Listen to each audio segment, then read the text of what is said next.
Welcome to lecture number 15 of the course. So, lecture number 15, we will study about transient stability. Before going directly to this transient stability topic, we should have some basic idea about the power system stability. Suppose what is basically stability? Simply, I can define stability as the ability of the power system to remain in normal operating condition when subjected to some disturbances. Okay, so or in other words, I can say that ability of the system to return to its stable operating condition or state after a disturbance. Here by disturbance I mean that some abnormalities in the system. So these abnormalities are called as disturbances. Now, these disturbances, they can be of uh, different types. Some of the disturbances that often occur in a power system, they are loss of generation. By loss of generation, we mean that suppose we were having three units or three generators which were supplying the load. So all of a sudden, one of the generator, it falls out of step. Falling out of step means that we have to take it out from the system and it is not participating in supplying power to the load. So that is called as loss of generation. Means instead of three, no, we have only two generators. So this is called as loss of generation. The second type of disturbance is step load change. This step load change, it can be of higher magnitude or it can be of lower magnitude. Okay. Faults, it is also a disturbance, and the most important disturbance. Then switching surges, which occurs because of the switching operations that are taking place in the power system. So these are the disturbances in the power system, and I am saying if there is any disturbance in the system, so if after a disturbance the system remains in synchronism, or after the disturbance if the system operates satisfactorily, then we say that the system is stable. Okay. On the other hand, if the system doesn't operate satisfactorily or the system doesn't remain in synchronism, we say that the system is unstable. Okay. So these disturbances, their location of the disturbances, at what point in the power system these disturbances are taking place, where the whether the disturbances are taking place near the source end or whether the disturbance is taking place near the load end, also affects the stability of the system. Because you know that the stability near the source, sorry, not stability, because you know the disturbance near the source is more severe as compared to the disturbance away from the source. Okay. So magnitude of the disturbance, it is also important. Like location, magnitude of the disturbance is also important. Suppose we are saying there is a change in load. How much load change is taking place? Whether the load change is taking place in steps. Suppose we are having a load of 10 megawatt and suddenly the load changes from 10 to 10.5 megawatt, then from 10.5 to 11 megawatt, and from 11 megawatt to 11.5 megawatt, and similarly with the steps of 0.5 megawatt the load goes to 15 megawatt, 15 megawatt. So it is called gradual change in load. Okay. On the other hand, the load can also change from 10 megawatt to 15 megawatt directly. So magnitude of the disturbance, it is also important. Okay, in determining the system stability. So apart from this type of disturbance, location and magnitude of disturbance, time to clear the disturbance is also important.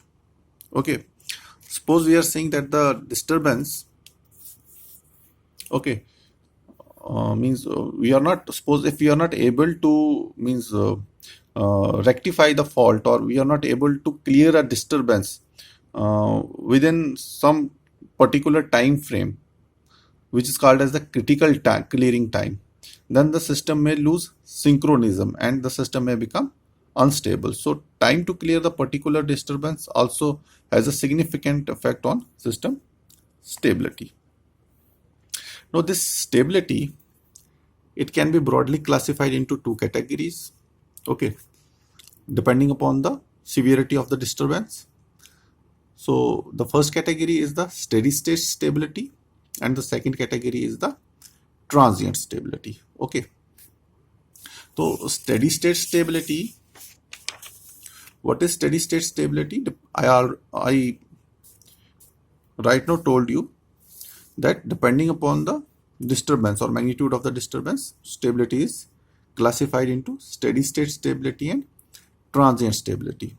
So in steady state stability, we say that if the system, it performs normally or satisfactorily, okay, when subjected to a small disturbance, then it is called as a steady state disturbance. So small disturbance, what are the small disturbances? It is small or gradual change in load. Like I told you that if the load is changing in small steps, okay, then we say that a small disturbance is taking place. And if after these disturbances, small disturbances, the system, it performs satisfactorily and the system maintains synchronism, we say that the system is steady state stable. So on the other hand, if a system is subjected to a large disturbance and still the system is able to perform satisfactorily, okay, then we say that the system is called as transiently stable system. It is called as transiently stable system. So depending this transient stability, it depends upon the initial operating conditions of the system as well as severity of the disturbance. Okay. So what are the small disturbances? These are small or gradual changes in load.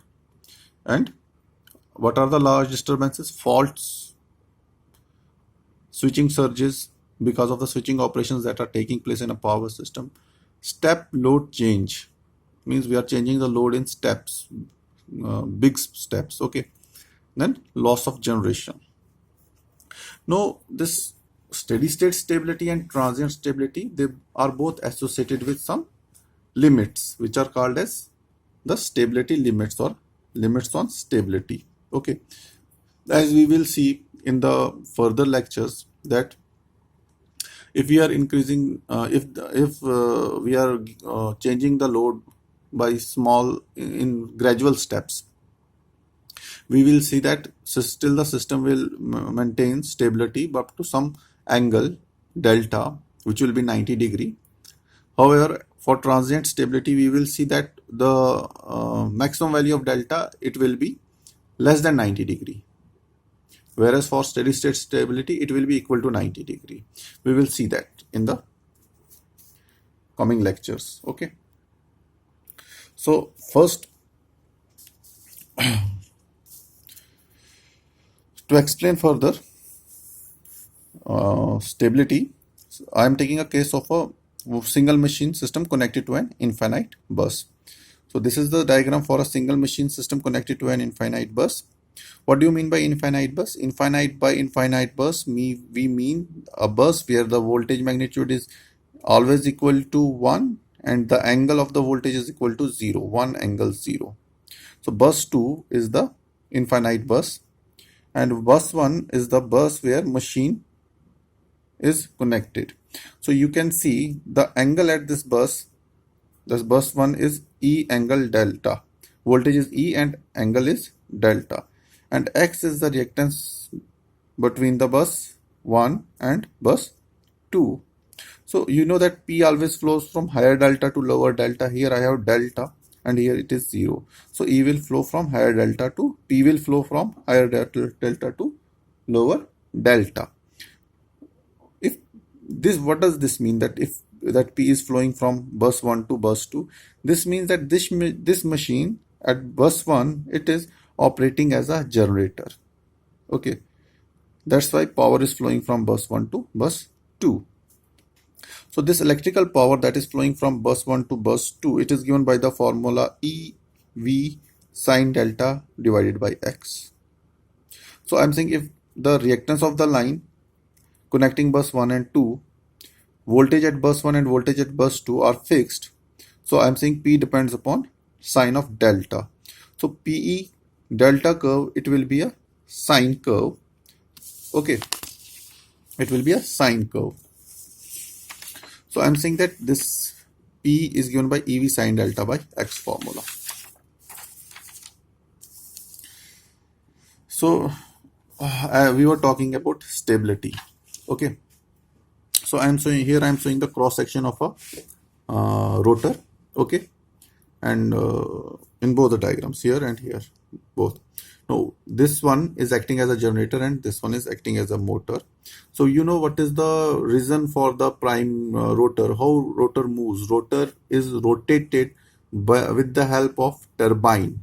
Okay, means I'm saying if omega is rotating in clockwise direction, though sign conventions we take it in the anti-clockwise direction, but just for explaining here I am taking in a clockwise direction. Omega is rotating in a clockwise direction.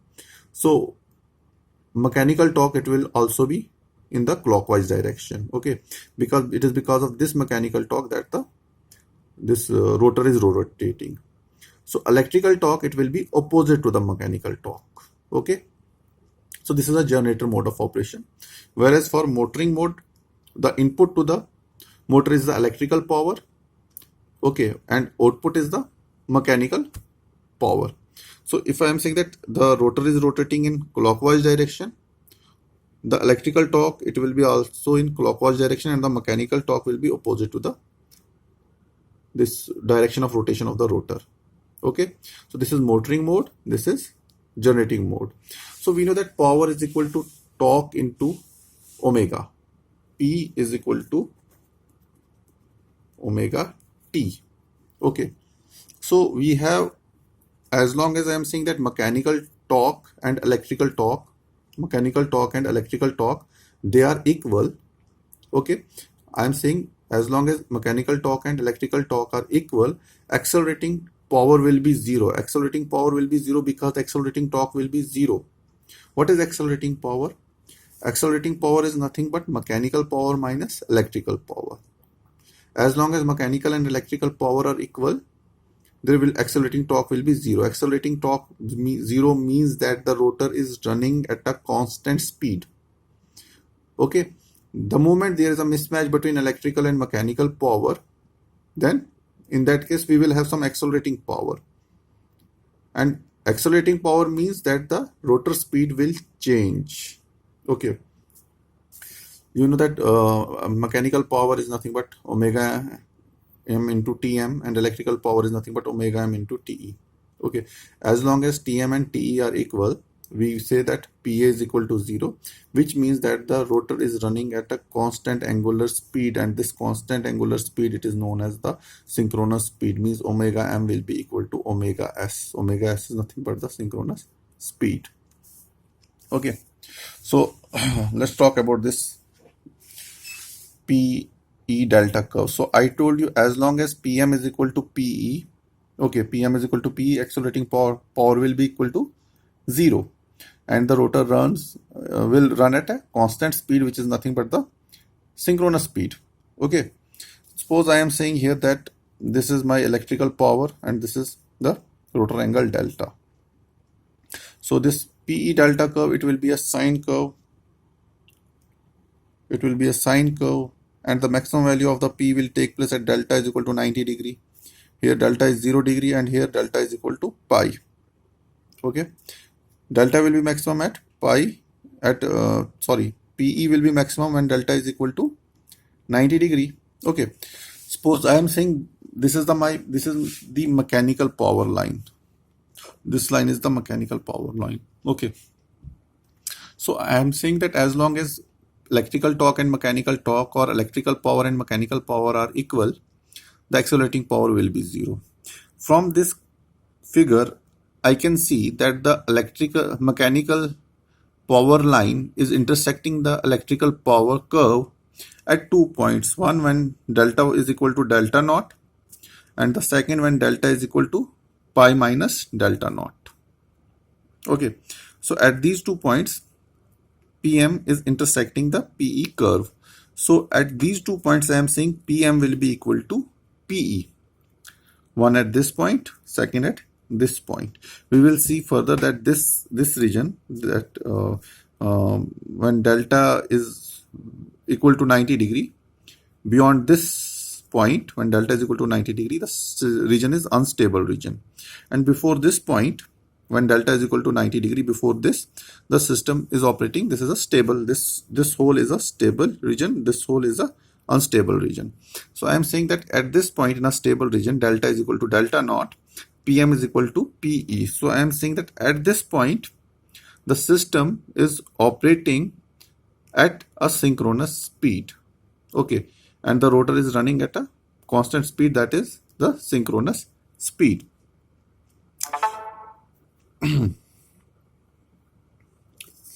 Which is the normal operating condition of a system. That is not normal operating condition of a system.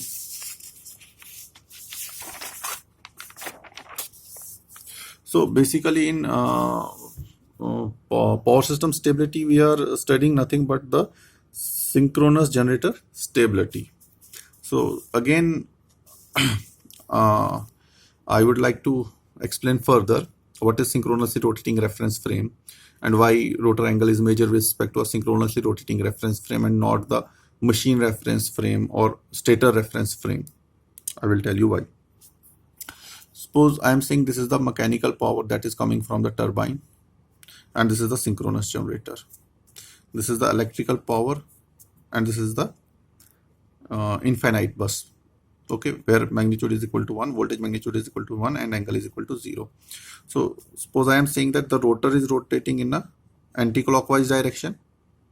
So mechanical torque will also be in the anti-clockwise direction, and electrical torque will be in clockwise direction for generator mode of operation. Okay, so let me take an example of a two-pole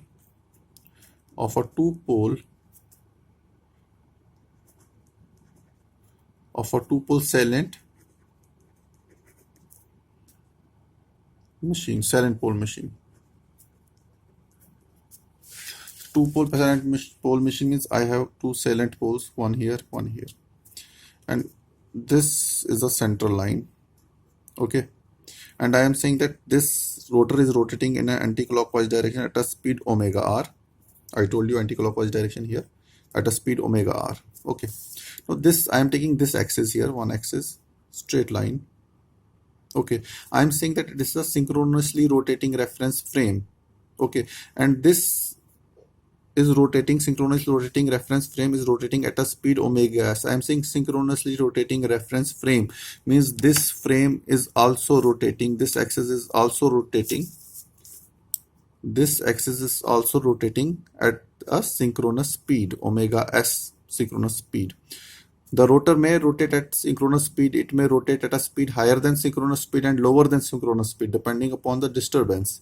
But this synchronously rotating reference frame, it always rotates at synchronous speed because you can see the generator is tied to an infinite bus where voltage is fixed.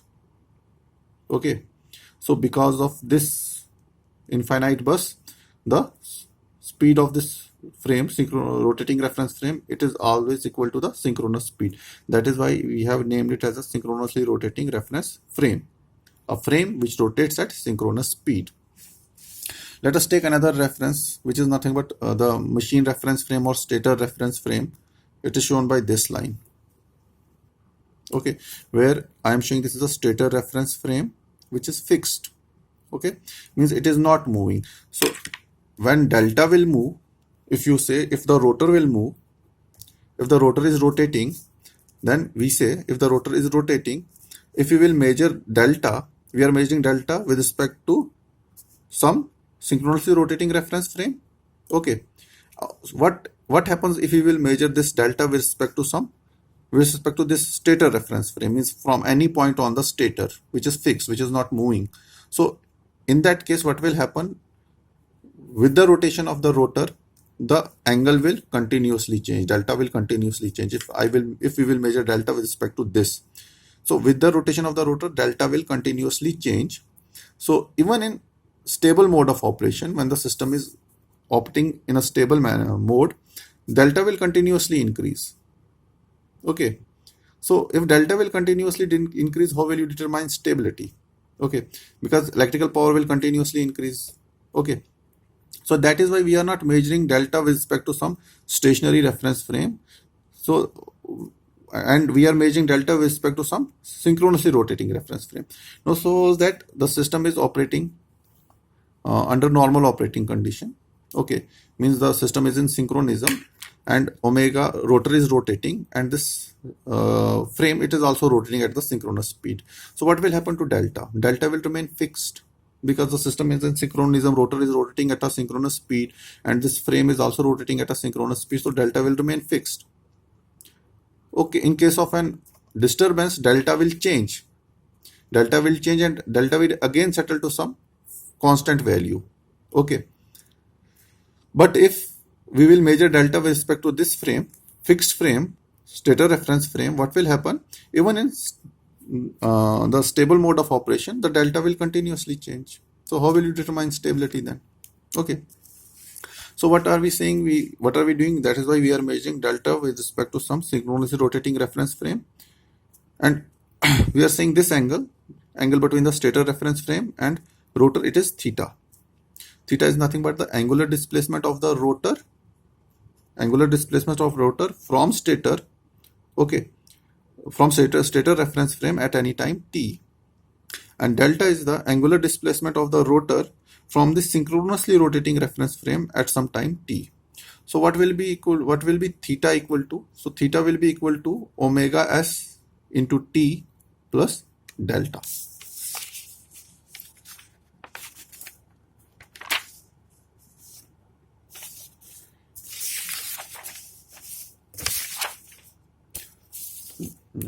So theta will be equal to omega s into t plus delta at any time t.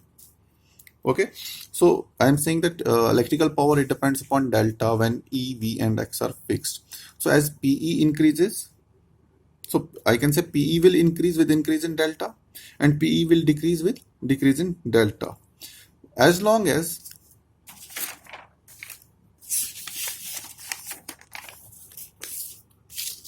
I am saying that as long as omega s and omega r are same, I am saying as long as this omega s and this omega r are same, I am saying the system is stable and the rotor is running at synchronous speed. Okay, suppose I am saying that due to some reason I am saying that the shaft output increases. That is means shaft output increases means PM increases. So when PM increases, what will happen? Shaft output increases, what will happen? Then the rotor will rotate at a higher speed, or rotor speed increases. So rotor speed increases, what will happen then? Delta will increase. Will it increase? Yes, definitely it will increase. So I am saying as the shaft output increases, so mechanical torque will increase. And if mechanical torque will increase, then rotor will rotate at higher speeds. So because of this, because of the accelerating power, here I am saying that when this shaft output increases means when PM increases, okay, then what will happen to when PM increases? Accelerating power will increase. When accelerating power will increase, what will happen? Then the rotor rotates at a higher speed. When rotor rotates at a higher speed, then what will happen? Delta will increase. If rotor rotates at a higher speed, this delta will increase. Okay. When this delta will increase, what will happen to PE electrical power? Electrical power will also increase. When electrical power will increase, what will happen then? Then this PM minus electrical power will increase up to a point when it becomes equal to PM. So that accelerating power is again equal to 0. And this way synchronism is maintained in a system. Okay. So in the last, let us derive this relation, that is P is equal to EV sine delta upon X relation. Yes. Here I am deriving it. So I am saying that again I am taking a case of a single machine system connected to an infinite bus, where the voltage at the infinite bus is V and the voltage at the infinite this generator bus is E. I is the current flowing, X is the reactance of the line. So I am saying that the power, complex power, is nothing but V I conjugate. Okay, and conjugate of complex power is nothing V conjugate I. It is P plus jq, it is P minus jq. Okay, so let me draw the phasor diagram again. We are saying, as we are saying, that this 2 is the reference bus, or this infinite bus. So voltage here, it is 1 angle 0, so magnitude of V, it will be again equal to 1 angle 0. Okay, so I am taking this V infinite bus as the reference bus. So this is the voltage V. I will take V as the reference voltage. So V is the reference. You tell me what is the voltage at bus 1. Voltage at bus 1 is nothing but the drop in this reactor plus the voltage at bus 2. So that is what I am driving here. Voltage at, this is the voltage at bus 2, B, V vector. So what is the current in the system? The current will be lagging current. Okay, the current in the system will be lagging because we have a reactor in the line. So this is the lagging current. This current lags the voltage by an angle theta. Okay, so this drop in the reactor, it will lead this current by 90 degree. So here I am showing it, I into Jx. This is the drop in the reactor, and this is the E vector. Okay, this is E vector. Now what I will do, I will draw a straight line from here and here, so that it will be a 90 degree angle here. So tell me, what is the horizontal projection of vector E? It is nothing but E cos delta. And what is the vertical projection of vector E? It is nothing but E sin delta, which is nothing but CD. Okay, horizontal projection of vector E is nothing but E cos delta, which is nothing but AC. Okay, so from the phasor I am saying, I want to calculate this I into Jx. So it is nothing but this vector plus this vector. Okay, so what is this vector BC? BC is nothing but AC minus AB. What is AC? AC is nothing but E sin delta, and AB is nothing but V. Sorry, AC is nothing but E cos delta, and AB is nothing but V. So E cos delta minus V. What is this vector? DC, it is nothing but E into sine of delta. Okay, so I taking Jx from left hand side to right hand side, you will give me this equation. Okay, now we know that this S is nothing but P minus JQ is equal to V conjugate I. So I want to calculate P. P is nothing but the real part of V into V conjugate into I. Here equation 2. P is nothing but the real part of this. So what is real part of this? V conjugate I. So this is I will multiply it by V conjugate, which is nothing but V. So this term, first term, it will be an imaginary term. So real term will be this E into sine delta multiplied by V, which is E into V into sine delta by X. So this, I'm saying E, V and X, they are fixed. I'm saying it is equal to E, V and X. It is equal to P max. P will depend upon the angle, rotor angle delta. So this is all for today about the basics of the power system stability, where I told you that as long as mechanical power and electrical power are equal, accelerating power will be equal to 0. So as long as accelerating power will be equal to 0, the rotor will rotate at a constant speed, which is nothing but the synchronous speed. So second point, I told you that why we are measuring the rotor angle with respect to some synchronously rotating reference frame. There I mentioned that if we will measure the rotor angle with respect to some stator reference frame, then even in synchronism, delta will continuously increase with the rotation of the rotor. So that is why we are measuring the rotor angle delta with respect to some reference frame which is also rotating at a synchronous speed, which is called as the synchronously rotating reference frame. So tomorrow we will continue. So I think this is enough for today's lecture. Thank you.